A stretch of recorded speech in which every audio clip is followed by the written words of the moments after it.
Hello student, good morning. और मैं गोपी शर्मा। भैया कितने क्वेश्चंस निकाल लिए थे हमने? 4 पूछों के 4। अब 5वां करवाना है। ओके, एक तो वाला देखिएगा भैया। एक क्वेश्चन क्या कहता है, समझो उसको। एक समकोण त्रिभुज, समकोण त्रिभुज का मतलब क्या होता है? एक ट्रायंगल दे रखा है, मान लीजिए, जिसका एक कोण कितने डिग्री का हो? 90 डिग्री का। समकोण का मतलब क्या होता है? ये जो कोण है ये कितने डिग्री का है? 90 डिग्री का। ये कहता है कि एक समकोण त्रिभुज की ऊंचाई, ये क्या है? तो लंब होता है ऊंचाई। ये जो ऊंचाई है, जो लंब होता है उसको क्या कहते हैं? ऊंचाई कहते हैं। ये इसका क्या हो गया? आधार हो गया। ये इसका क्या हो गया? कर्ण हो गया। ठीक है ना? कर्ण, आधार, लंब। थीटा के सामने वाला जो होता है, थीटा के सामने लंब कहलाता है, 90 डिग्री के सामने होता है वो क्या कहलाता है? कर्ण कहलाता है। अब आगे देखो क्या कह रहा है। इसकी ऊंचाई, ये जो है लंब, इसकी ऊंचाई इसके आधार से 7 सेंटीमीटर कम है। तो देखो क्या करोगे? माना समकोण त्रिभुज का आधार, समकोण त्रिभुज का आधार क्या लोगे? x। क्या माना हमने? x माना। ठीक है, x सेंटीमीटर। अब क्या कह रहा था, समझो कि इसकी ऊंचाई इसके आधार से, ऊंचाई है वो आधार से कितनी कम है? 7 सेंटीमीटर कम। तो इसकी ऊंचाई कितनी होगी भैया? त्रिभुज की ऊंचाई, त्रिभुज की ऊंचाई क्या हो गई? आधार से 7 सेंटीमीटर कम। आगे देखो क्या कह रहा है। यदि कर्ण, कर्ण क्या दे रखा है बेटा? 13 सेंटीमीटर। तो अन्य दो भुजाएं ज्ञात कीजिए। अब समझो ये क्या है? x। ऊंचाई क्या दे रखी है बेटा? x minus 7 centimetre. कर्ण क्या दे रखा है? 13 सेंटीमीटर। इस टाइप का आता है तो अपन इसका यूज करते हैं पाइथागोरस प्रमेय का यूज करते हैं। पाइथागोरस प्रमेय क्या होती है बेटा? कर्ण का स्क्वायर वेरी गुड। पाइथागोरस प्रमेय से, और पाइथागोरस प्रमेय क्या होती है? कर्ण का स्क्वायर बराबर लंब का स्क्वायर प्लस आधार का स्क्वायर। अब देखो बेटा, जो चीज दे रखी है वो एक ही जगह पर रखते हो चलो। कर्ण कितना दे रखा है? तो यहाँ पर क्या है? 13 का स्क्वायर इक्वल लंब क्या दे रखा है? परपेंडिकुलर क्या है अपना? x माइनस 7 का स्क्वायर प्लस बेस क्या है? आधार क्या है अपना? x square. और ये होता है x कर्ण। ठीक है बेटा। अब देखो 13 का स्क्वायर क्या होता है? 169। अब ये बन गया a माइनस, ये दे रखा है x माइनस 7, ये होगा a माइनस b का होल स्क्वायर क्या होगा? a square plus b square minus 2ab। इससे इसको ऊपर कर दो। a स्क्वायर मतलब x का square plus b square minus 2ab।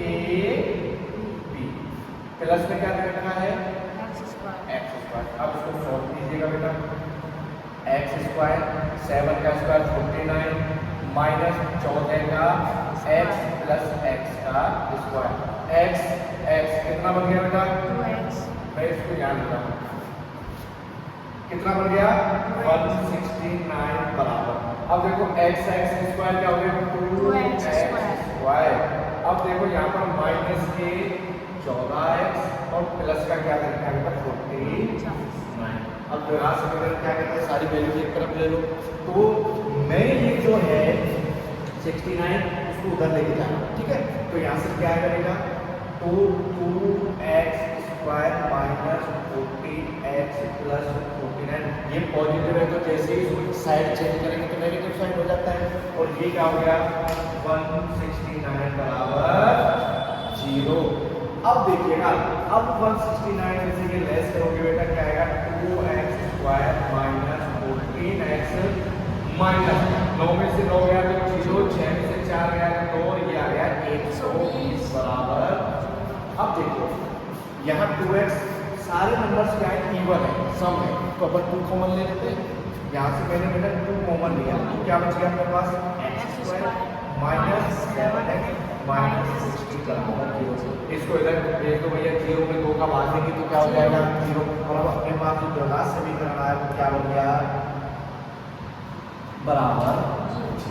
अब इसके फैक्टर करने मल्टीप्लाई करने पर तो माइनस के 60 आना चाहिए और जोड़ने घटाने पर क्या आना चाहिए माइनस के 7। तो देखो इसको एक बार फैक्टर कर लो बेटा, 30 हो गया, 2 हो गया, 15 हो गया, 3 से किया 5 हो गया, 3 हो गया, 3 हो गया। अब देखो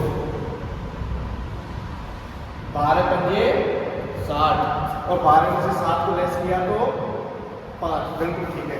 अब देखो बेटा यहाँ से ये एक साथ लिया, अब देखो क्या है यहाँ से x² माइनस 12x प्लस के 5x माइनस के 60 बराबर 0। अब एक बात सुनाओ, माइनस के 12 गुना 5 करोगे तो 12 पंजे 60 हो गया और माइनस 12 प्लस का 7 लेस करोगे तो बेटा क्या आएगा माइनस के 7।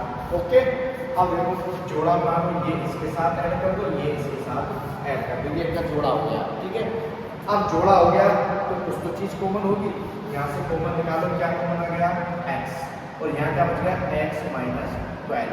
यहाँ से क्या कॉमन है 5 और ये आ गया x माइनस 12। ठीक है, क्या बन गया आपके पास, हमें क्या आ गई x प्लस 5 और एक आ गया x माइनस 12। ओके, 0 के बराबर रखो बेटा, x प्लस 5 बराबर 0 तो x की वैल्यू क्या आ गई -5 और यहाँ पर x माइनस 12 बराबर 0, x की वैल्यू क्या है 12। अब देखो अपने पास दो वैल्यूज निकल के आई x की, कितनी वैल्यूज 2।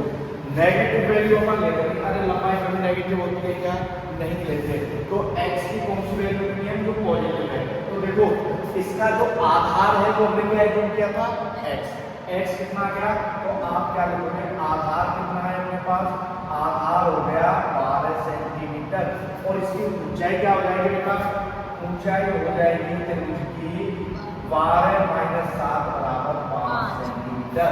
ये दो भुजाएं को निकालनी थी, कर्ण था वो ऑलरेडी इसने क्वेश्चन में दे रखा था। ठीक है ना, तो इसका आधार क्या आ गया 12 सेंटीमीटर, ऊंचाई क्या आ गई 7 सेंटीमीटर, 5 सेंटीमीटर सॉरी। ठीक है ना, तो इस टाइप से ये क्वेश्चन करना था, बहुत ही प्यारा क्वेश्चन है, इसको क्या बोलो इम्पोर्टेंट मोस्ट क्वेश्चन है। ठीक है ना, परीक्षा की दृष्टि से नोट कीजिएगा।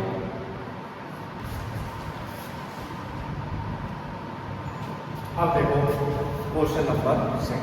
अरे इससे पहले वाला समझ में आ गया, अरे बेस नंबर हाँ ना तो बोल दिया करो, आ गया। अगला देखो क्वेश्चन थोड़ा बड़ा है लेकिन बहुत प्यारा है, समझो एक बार इसको क्या कह रहा है। एक कुटीर उद्योग एक दिन में, एक कोई उद्योग है, कुटीर मतलब छोटा, वो एक दिन में कुछ बर्तनों का निर्माण करता है। ये नहीं बताया कि कितने करता है, कुछ बर्तनों का निर्माण करता है। आगे देखो, एक विशेष दिन यह देखा गया कि प्रत्येक नग का निर्माण, प्रत्येक नग का मतलब एक पीस, प्रत्येक नग का निर्माण लगा उस दिन के निर्माण किए बर्तनों की संख्या के दोगुने से 3 अधिक थी। तो सबसे पहले आगे जाने से पहले पहली लाइन में देखो क्या कह रहा है, एक कुटीर उद्योग एक दिन में कुछ बर्तनों का निर्माण करता है। तो क्या लिखोगे, माना